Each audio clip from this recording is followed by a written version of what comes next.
নমস্কাৰ, আশা কৰোঁ আপোনালোক সকলো ভালে আছে। আমি যিবোৰ বন শাক খাই থাকোঁ, সেই বন শাকবিলাক কিছুমান বেমাৰত আমি ঔষধ হিচাপেও ব্যৱহাৰ কৰিব পাৰোঁ। ঔষধ হিচাপে ব্যৱহাৰ কৰিব পৰা তেনেকুৱা এবিধ বন শাকৰ নাম হৈছে দৰুণ শাক।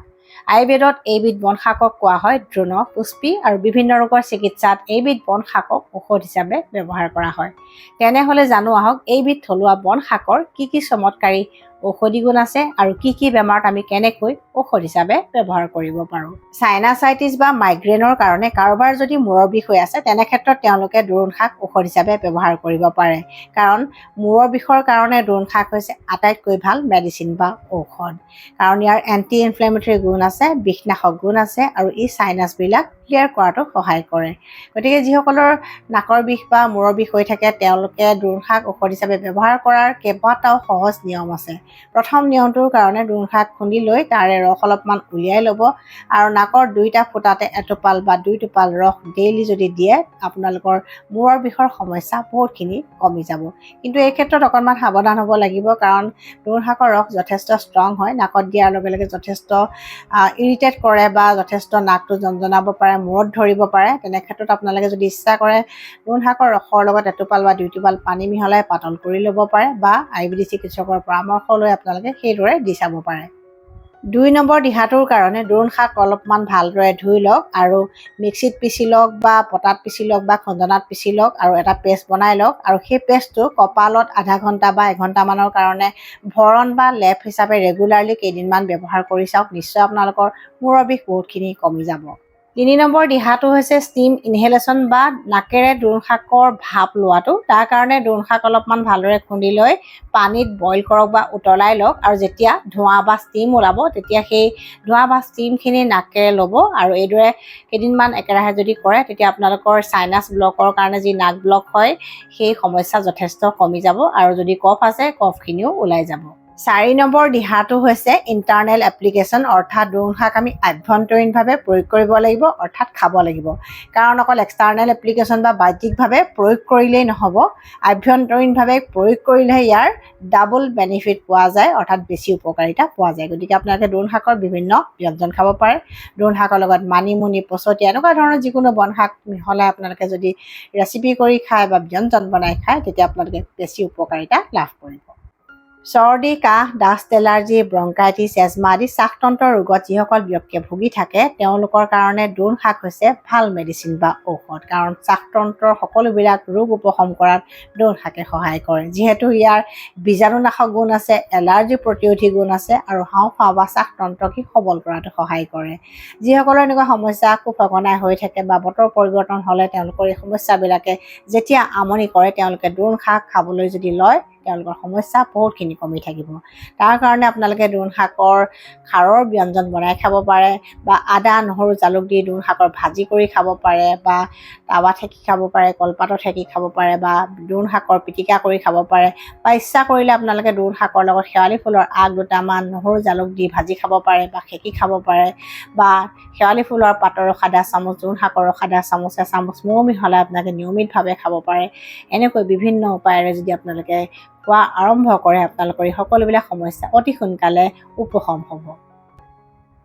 মেলেৰিয়া, টাইফইড বা যিকোনো জ্বৰতে ভুগি থকা ব্যক্তিৰ কাৰণে দৰুণ শাক হৈছে উত্তম পথ্য, কাৰণ ই জ্বৰৰ প্ৰকোপ কম কৰাটো সহায় কৰে আৰু জ্বৰত ভুগি থকা ব্যক্তিৰ ভোক বৃদ্ধি কৰাটো সহায় কৰে। কাৰণ জ্বৰ হ'লে মানুহৰ সাধাৰণতে ভোকটো কমি যায়, কিন্তু দৰুণ শাকৰ দৰে উত্তম পথ্য যদি খোৱা যায় তেতিয়া ই ভোক বঢ়োৱাটো সহায় কৰিব। জ্বৰত ভুগি থকা ব্যক্তিসকলে দৰুণ শাকৰ লগত 3টামান নেমুৰ আগ, 3টামান তুলসী পাতৰ আগ, আদা, নহৰু, জালুক একেলগে পিটিকা কৰি বা টাৱাত সেকি বা কলপাতত সেকি যদি খায় তেওঁলোকে যথেষ্ট উপশম লাভ কৰিব।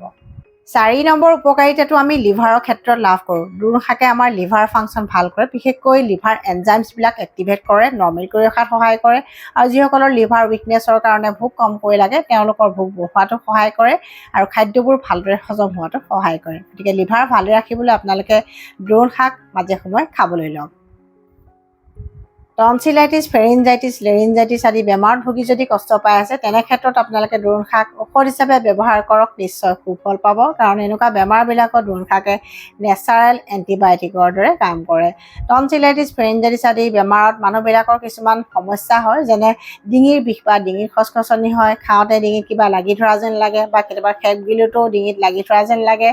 আৰু তেনে ক্ষেত্ৰত পেচেণ্টে ভাবে যে তেওঁলোকৰ কেঞ্চাৰ বা তেনেকুৱা ধৰণৰ ডাঙৰ বেমাৰ হৈছে।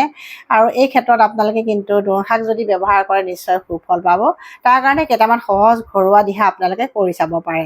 প্ৰথম দিহাটোৰ কাৰণে দোৰোণ শাক পানীত সিজাই লৈ সেই পানীখিনি চেকনিৰে চেকি লৈ সহ্য কৰিব পৰা গৰম অৱস্থাতে আপোনালোকে যদি গাৰ্গল বা কুলি কুলি নিয়মীয়াকৈ কৰে আপোনালোকে যথেষ্ট সুফল পাব। আৰু এই দিহাটো যদি আপোনালোকে অন্য এটা নিয়মত কৰে তেতিয়াও আপোনালোকে সুফল পাব।